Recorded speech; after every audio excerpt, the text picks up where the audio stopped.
रामेश्वरम नामक एक गांव में बालू नामक एक लड़का रहता था। बालू बचपन से ही अनाथ था। वह मंदिर में रहता था क्योंकि उसको कोई घर नहीं था। लोगों की मदद करके वह बदले में उनसे खाना पीना मांगता था। अब क्योंकि बालू का अपना परिवार नहीं था, वह गांव के हर किसी को अपना ही मानता था, परंतु गांव में कोई भी उसकी परवाह नहीं करता। बालू को बहुत बुरा लगता था। कभी कभी उसको बहुत सारा काम करने के बाद भी ठीक से खाना नहीं मिलता। बालू हमेशा बड़े बड़े सपने देखा करता था। मंदिर में बैठे बैठे बालू सोच रहा था कि वह अपने सपनों को पूरा कैसा करेगा, जब उसने मंदिर के पंडित को बचा हुआ दान चोरी छुपे चुराते हुए देखा और घर की ओर निकलने लगा। पंडित ने बालू से कहा, हे बालू, आज का प्रसाद भी खत्म हो गया है। तुम इसी का इंतजार कर रहे थे ना? पर नहीं है तो पानी पी लो और सो जाओ, और हाँ, मंदिर पे नजर रखना। पंडित जी, क्या आपकी कोई इच्छाएं हैं? ऐसा क्यों पूछ रहे हो? तुम मेरी इच्छा पूरी करोगे क्या? जब आपकी कोई इच्छाएं हैं तो आप किसको पूछते हो? देवी माँ के अलावा और कौन है? तो जो मांगे वो पूरा कर देती है क्या? जब तक देवी माँ सामने प्रकट नहीं हो जाती, तब तक तुम दिल से प्रार्थना करते रहना, फिर वो तुम्हारी इच्छाएं पूरी करेगी। चलो, मुझे अब देर हो रही है, मुझे जाना है। ऐसा कहकर पंडित चला गया।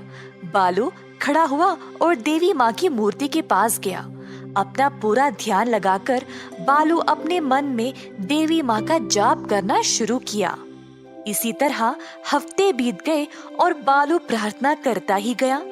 एक रात बालू जब प्रार्थना कर रहा था, तब बालू, तुम्हारी भक्ति से मैं प्रसन्न हुई हूँ।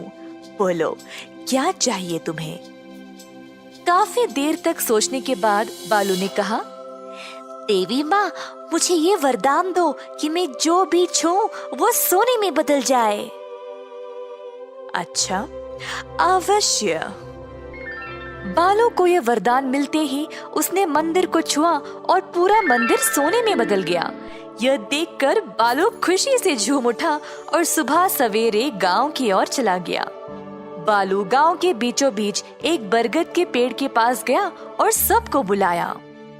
मेरे भाइयों बहनों, बड़े और बुजुर्ग, सब आ जाओ इधर, देखो जादू। क्या हुआ बच्चे, इतनी सुबह सुबह क्यों चिल्ला रहे हो? अपनी आंखें खोलो और देखो। ऐसा कहकर बालू ने पेड़ को छुआ तो पूरा पेड़ सोने में बदल गया। सब लोग चमकीले सुनहरे पेड़ को देखकर आश्चर्यचकित रह गए। ये मेरी जादुई शक्ति है, जिससे मैं जो भी अपने हाथों से छूऊं वो सोने में बदल जाता है। ये सुनकर सब लोग और भी हैरान रह गए। सबको अब बालू पसंद आने लगा और उससे अच्छा बर्ताव करने लगे। बालू बहुत खुश हो गया और इधर से उधर दौड़ने लगा कुछ और बच्चों के साथ। बालू घर से घर जाने लगा, सब कुछ छूते हुए। एक एक करके सारे घर सोने में बदलने लगे और जल्द पूरा शहर एक सुनहरा शहर बन गया। सब लोग बालू की प्रशंसा करने लगे। सब लोगों ने उसको मजेदार भोजन भी दिया। बालू भी ये सब देखकर उत्सुक हो गया। टोकरी से जब उसने सेब को उठाया तो सेब भी सोने में बदल गया और बालू उसको खा नहीं पाया। ये देखकर बालू दंग रह गया। उसने सोचा कि अगर ऐसा ही रहा तो उसको भूखा मरना पड़ेगा। फिर उसको पानी पीना था, पर पानी के मटके को छूते ही पानी और मटका दोनों सोने में बदल गए। बालू को समझ नहीं आया कि अब वह क्या करे। उसकी शक्ति उसको भूखा और प्यासा रख रही थी। बालू जल्दी एक नदी के पास गया और पानी लेने नदी में हाथ डालते ही पूरी की पूरी नदी सख्त सोने में बदल गई। जल्द गांव के सभी लोगों ने देखा कि कहीं भी पानी ही नहीं है और सब कुछ सोने में बदल गया, तो वो परेशान होकर बालू के पास दौड़ते हुए आए। तुमने ये क्या किया बालू? तुमने सारे पानी को सोने में बदल डाला। अब हमारे पास पीने के लिए कुछ नहीं है। हम कैसे जीवित रहेंगे? तुमने सारे गांव को नष्ट कर दिया। गांव के सारे लोग बालू को ताने मारने लगे। वही लोग जो बस कुछ देर पहले उसकी प्रशंसा कर रहे थे, अब एक क्षण में उसके दुश्मन बन गए। उसको अकेला छोड़कर चले गए। ये सब सहकर बालू कूट कूट के रोने लगा।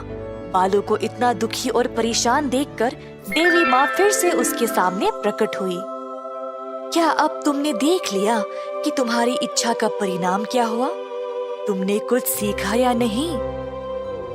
देवी माँ, मैं बचपन से अकेला हूँ, तो मैंने इस गांव को ही अपना माना था। मुझे लगा अगर मेरे पास ऐसी कोई शक्ति होगी तो सब लोग मुझे पसंद करेंगे और मेरे साथ रहना चाहेंगे। मेरा और कोई इरादा नहीं था। ठीक है बालू, मैं इस वरदान को वापस ले लूंगी और सब कुछ पहले जैसा कर दूंगी। ऐसा कहकर देवी माँ ने सब कुछ ठीक कर दिया और बालू को आशीर्वाद दिया कि वह हमेशा स्वस्थ रहे और गांव के सभी लोग उसको प्यार करें और उसका अच्छे से ख्याल रखें। इस कहानी से हम ये सीखते हैं कि जो भी अपनी बुद्धि का उपयोग नहीं करेगा वो कभी कुछ नहीं पा सकता, पर जो सोच समझकर काम करता है वो दुनिया की किसी भी बाधा को आसानी से पार कर सकता है। एक समय की बात है जब दूर एक राज्य में रहता था एक सच्चा और अच्छा महाराज। वह बहुत बुद्धिमान था और उसने एक शानदार सिंहासन खड़ा किया था। महाराज अत्यंत धनवान भी था। उनके पास थे 7 गुप्त कक्ष जहाँ पर वह अपना सारा सोना और धन रखा करते थे और केवल उन्हीं को उन कक्षों की पहुँच थी। उन कक्षाओं को खोलने की चाबी उनकी छड़ी थी, जिसको वो हमेशा अपने पास ही रखते थे। छड़ी के ऊपर एक हरा रत्न था, जिसको कक्ष के दरवाजे के ताले लगाने की छेद में डालना होता है, जिससे वो बड़ा दरवाजा खुल जाता है। अब सारे धन दौलत में महाराज को एक चीज बहुत प्यारी थी, जो 7वें कक्ष में रखा हुआ था। वह एक सुंदर अंगूठी थी, जिसको महाराज की माँ ने मरने से पहले दिया था। अतः महाराज ने उस अंगूठी को एक शीशे के बक्से में रखा था। हर रोज अपनी माँ की याद में वह उस अंगूठी को देखा करते थे और फिर अपनी छड़ी से दरवाजा पर ताला लगा देते थे।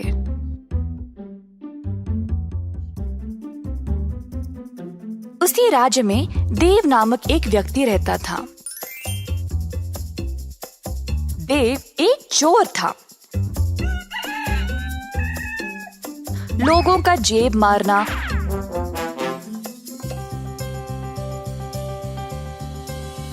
और छोटी मोटी चोरी दुकानों से करना उसका काम था। मगर अब देव इन छोटी मोटी चोरियों से ऊब गया था। अब कुछ बड़ा करना चाहता था, अमीर बनने के लिए। अब एक ही जगह इस लायक थी, महाराजा का महल। पर वो उधर जाएगा कैसे? महाराजा से ही सीधा कैसे चोरी करेगा? देव लालची था और कई दिनों तक इस महा चोरी की योजना बना रहा था।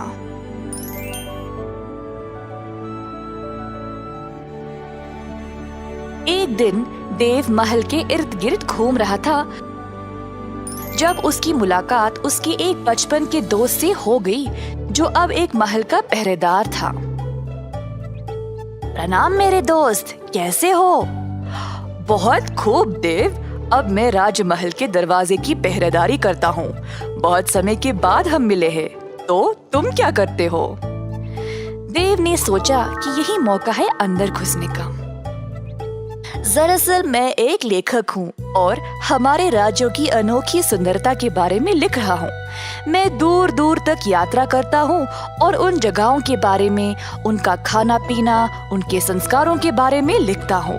अब मेरा अगला विषय महाराज के इस किले के बारे में है और उसके वास्तुकला के बारे में। और मैं महाराजा को प्रशंसा करना चाहता हूँ ऐसा अनोखा महल बनाने के लिए। इसीलिए मैं यहाँ जानकारी के लिए आया था, परंतु इधर कोई मेरी सहायता के लिए है ही नहीं। इस महल के कई अनोखे चमत्कार है। मैंने तो ये भी सुना है कि इधर 7 गुप्त कक्षाएं हैं जहाँ पर महाराज अपना सारा खजाना रखते हैं। अच्छा, ये तो काफी अनोखा लगता है। और कुछ बता सकते हो तुम मुझे? अरे हाँ, और इन कक्षाओं के बारे में तो बहुत लोग जानते हैं, पर बहुत कम को पता है कि इन कक्षाओं को केवल महाराज की छड़ी से ही खोला जा सकता है। ओह, वही जिस पे हरा रत्न लगा है। वाह, मुझे तो पता ही नहीं था। हाँ, वही। खैर, उम्मीद है तुम्हें कुछ तो जानकारी मिल गई। अब मैं चलता हूँ, फिर मिलेंगे देव। देव ने अपने दोस्त को अलविदा कहा और वापस घर चला गया। देव ने सोचा कि ये 7 कक्षाएं तो बहुत हो जाएंगे, तो अब उसको एक कक्षा चुनना पड़ेगा जिससे उसका सारा जीवन संवर जाएगा।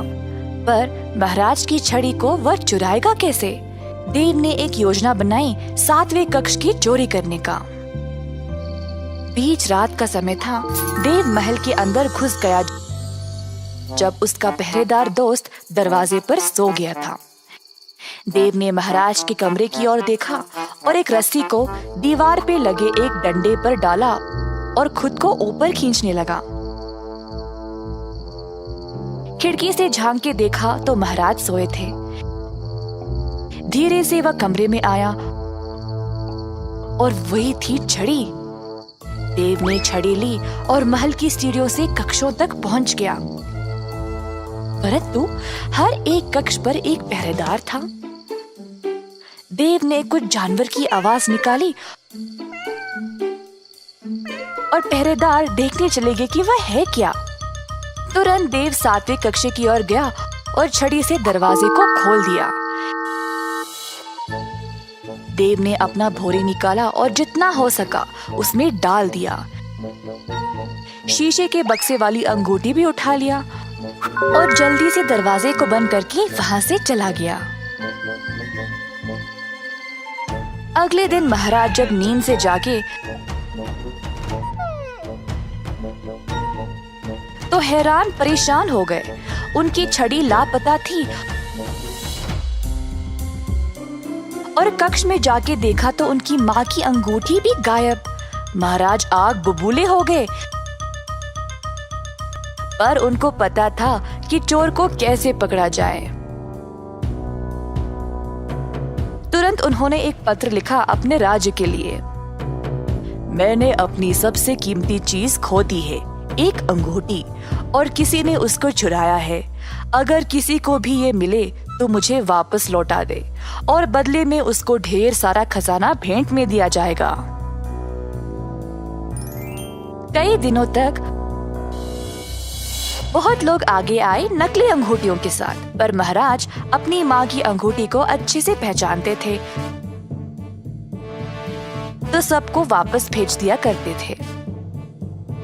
जब ये खबर देव तक पहुंची तो उसने देखा कि वो अंगूठी तो उसी के पास थी। देव को अब और खजाने की लालच लग गई। ये तो कोई पुरानी अंगूठी लगती है। मैं महाराजा को बोलूंगा कि मुझे कहीं मिली और फिर भेंट में दिया खजाना भी ले आऊंगा।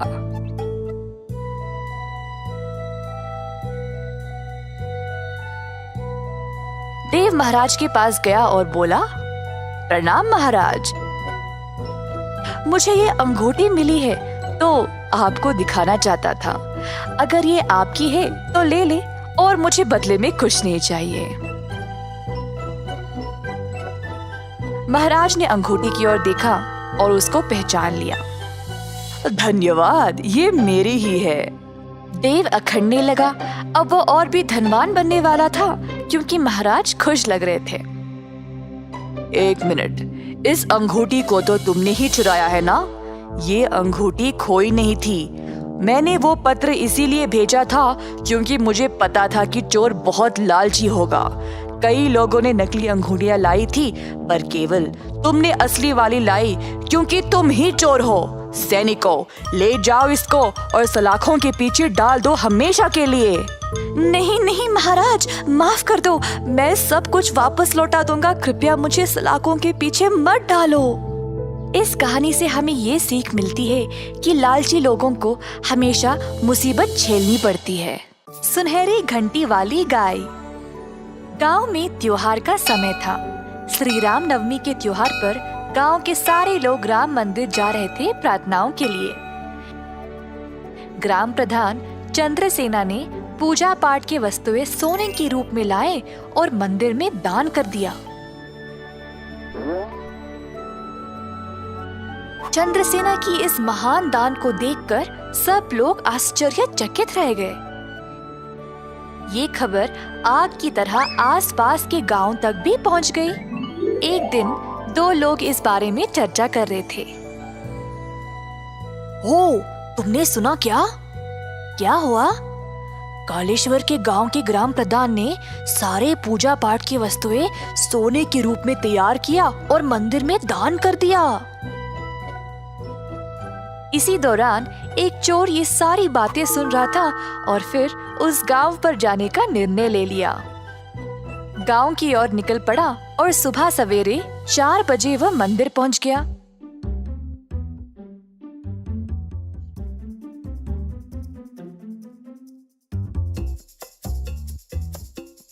चोर ने मंदिर की कक्ष के दरवाजे को खोलने की कोशिश की। जब खुला तो अंदर सोने की वस्तुएं देखकर चकित रह गया। जल्दी में उसने आगे की सीढ़ी नहीं देखी और फिसल गिर पड़ा। जो भक्त मंदिर में सो रहे थे जाग गए और तुरंत उस दिशा में गए। चोर वहां से जल्दी भागना चाहता था। तुरंत उसने एक सोने की घंटी उठाई और वहां से भाग निकला।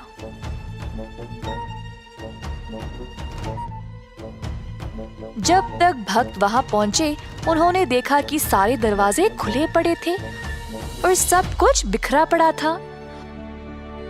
उनको समझ आ गया कि वहां चोरी हुई थी। सब चीजों में से सोने की घंटी गायब है। क्या तुम्हें वो आवाज सुनाई दे रही है? हाँ, घंटी की। चलो, चोर आसपास ही होगा। जैसे चोर भाग रहा था, घंटी बजी जा रही थी और लोग भी घंटी की आवाज सुनते सुनते चोर का पीछा कर रहे थे। चोर को समझ नहीं आया कि वह क्या करे। उसने घंटी को पास वाले खेत में एक गाय के गले में बांध दिया और भाग गया। जैसे घंटी बजना बंद हुई, लोगों को समझ नहीं आया कि चोर किस दिशा में भागा। हर जगह ढूंढकर वापस चले गए। अगले दिन चोर वापस खेत पर आया और घंटी गाय से वापस लेने की कोशिश की, परंतु गाय उससे दूर भागने लगी। चोर भी गाय के पीछे भागने लगा।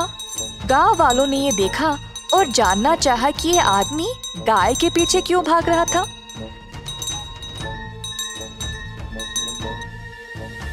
तभी उन्होंने देखा कि वो सोने की घंटी गाय के गले में लटक रही थी।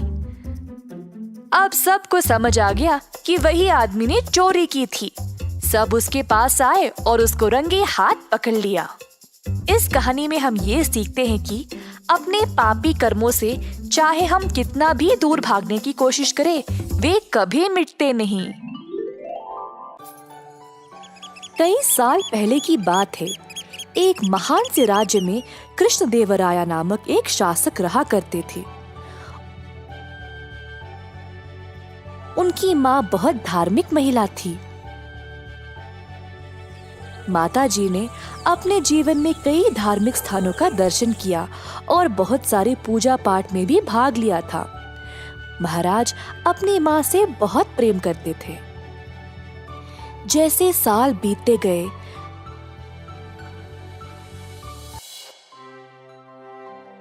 महाराज की माँ बीमार पड़ गई। महाराज ने राज्य के सबसे अच्छे चिकित्सकों को बुलाया, परंतु माँ जी की अब उम्र हो चुकी थी। सबसे अच्छी दवाई भी काम नहीं किए और अंत में वह चल बसी। महाराज कृष्णदेवराय अकेला महसूस करने लगे और अपनी माँ को बहुत याद करते थे। जब उनकी माँ बीमार थी, तब वह अपने बेटे से आम खाने की मांग करती थी, परंतु आम का बंदोबस्त करने से पहले ही वह चल बसी। महाराज को ये बात और भी ज्यादा चुभने लगी कि वह अपनी माँ की आखिरी इच्छा पूरी नहीं कर पाए। आखिरकार समय आ गया था उनको इस संसार से विदा करने का। अंतिम संस्कार करने के लिए जो पुजारी आए थे, वे माता जी की आखिरी इच्छा के बारे में जानकर उसका गलत फायदा उठाना चाहने लगे। महाराज, आपकी माता जी की आखिरी इच्छा मीठे आम खाने की थी, जो अधूरी रह गई। अब उनकी आत्मा की शांति के लिए आपको कुछ सुनहरे आम दान में देना होगा। क्योंकि महाराज पहले से निराश थे, उनको लगा कि उन्हें इतना तो करना चाहिए। उनको पुजारियों पर अंधविश्वास था और बात मान ली।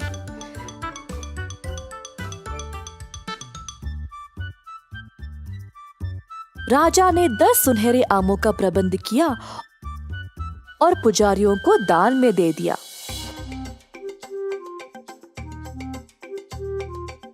पुजारी बहुत खुश थे कि उनकी दुष्ट योजना काम कर गई। अंतिम संस्कार करके सोने के आम लेकर अपने अपने घर वापस चले गए। हालांकि महाराज के सेवक बुद्धिमान रामदास ने देखा कि क्या हुआ और राजा को दिए गए पुजारियों के तर्क को समझ नहीं पाया। पुजारियों के हाथ में सुनहरे आम कैसे एक मरे हुए इंसान की आत्मा को खुश कर सकता है? उसको पता था कि पुजारियों ने महाराज को बेवकूफ बनाया। रामदास ने उन सबको सबक सिखाना चाहा। कुछ दिनों बाद रामदास ने पुजारियों को अपने घर आमंत्रित किया।